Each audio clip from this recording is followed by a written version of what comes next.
That Red Skelton's comedy is contagious is a given, but as students at Miami University are discovering this week, his friendliness also can be infectious. Cruising around the campus in a chauffeured golf cart, waving to anybody whether they wave back or not, the classic clown is in his glory. An entire generation has grown up since he ruled the TV roost at 10 p.m. every Sunday. But the 69-year-old Skelton's humor is too human to know any generation gap.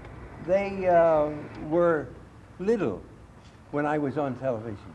They have now grown into what was the, it's a very interesting story. The demographics, according to the CBS at the time, says that I was reaching the children, the elderly people, but not the buying power, which is in the middle.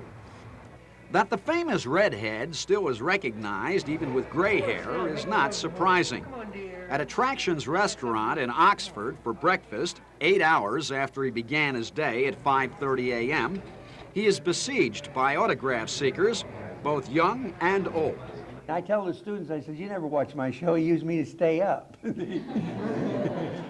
They're wonderful, they all remember, and the nicest thing about it, the students walk up and they say, we want to thank you for our childhood. And it wasn't that I was that good, nor was the program that good, nor am I that good now, but it was the one time a week that the whole family got together and they sat around the television as if though it was the hearth. Skelton is on campus as a sponge to soak up the cadence and prepare for a performance there this Saturday night. It's Parents' Weekend at Miami U. What does he expect to get from elbowing with the students and faculty all week long? Their reaction to the schools, their reaction to life, their friendship. Friendship is the main thing. See them smile. Richard Red Skelton of Vincennes, Indiana, has been a comedian for most of his life, but his philosophy seems to put being friendly ahead of being funny. When people see you on the street, they talk to you, they go and they now elaborate. Hey, who do you think I was just with? Red Skelton. Oh, come on. Yeah, we talked and stuff, you know. And they live with it for the whole day. And they forgot that the light bill is due and these other things, that they need the necessities of life. So friendliness is a necessity, and I think as long as that's my purpose in life, or I believe that it is, I should do it. But along the way, he's done a lot more. He paints, he writes, not just comedy, but music. 64 symphonies, 4 of which have been recorded by the London Philharmonic. TV movies, one of which was nominated for a Peabody last year. Then I write an outline for a short story every day. On Sunday, I take the best of the 7 stories and I write a complete story. That way I have 365 ideas a year and 52 short stories, which I publish and sell through my mail order business. I write children's books and I find things every day to write about. In a lecture hall on campus earlier this week, Red held a news conference, but it could have been a credit course in the humanities of humor from a real professor, accent on pro. Skelton on what passes as comedy on TV today, complete with laugh tracks. There's not that many comedians around, so that you turn on 3 programs in a row that are comedy and it's the same joke, same subject, and the same yelling. There's nothing human about it, and comedy is human. Humor is truth, and wit is an exaggeration on that truth, and they don't take time to do that. They came to me 5 years before I went off of television. They said, would you spice up your material? I said, what for? They said, to help educate the people to the films we've bought. So I don't want it. I don't want any part of it. Right now, television, it gets worse every year, and right now it's 5 years ahead of schedule.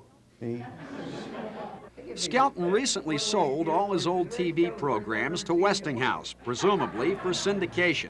And he does a lot of selective TV, particularly for cable. It's fun to go on television once in a while. News is great because they only use you a minute. 1 minute. You've been there for an hour. Actually, Skelton had the reporters' rapt attention for more than an hour. What does he think is funny? Basically, I don't know what's funny. If I did, I would buy this whole university because I would need it for the people that came from all over the world. And they'd come up to me, and I would just sit there at a big desk all day long. And they'd come, I got $5,000. Is that funny? Yes. Oh, thank you, thank you, thank you.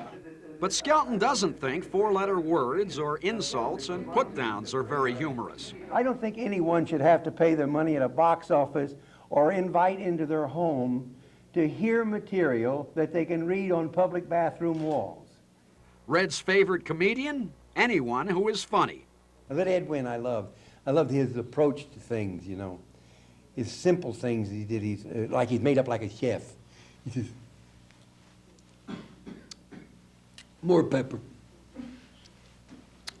more salt, more pepper. The guy says, what do you make? And he said, salt and pepper. Skelton enjoys the role he thinks he plays for all of us who have seen him in any of 48 movies, 2 decades of TV, and in person. Sort of like a favorite uncle who comes to visit occasionally. I consider all of you my family. You're not an audience with me. Because when you go into someone's home for 40 years, they invite you into your living. You don't invite your relatives in that often, you know? And at this point, one of his nieces or nephews asked Red to do one of his seagull routines. Remember the bit starring Gertrude and Heathcliff? Well, they're flying over San Francisco and they go over Seal Rock. Says, what happened? What happened to Sam, the seal? Says, didn't you hear? They just made a fur coat out of him for Sophia Loren. She said, oh, sure got a nice home, didn't it? Yeah. Thank you. Thank you.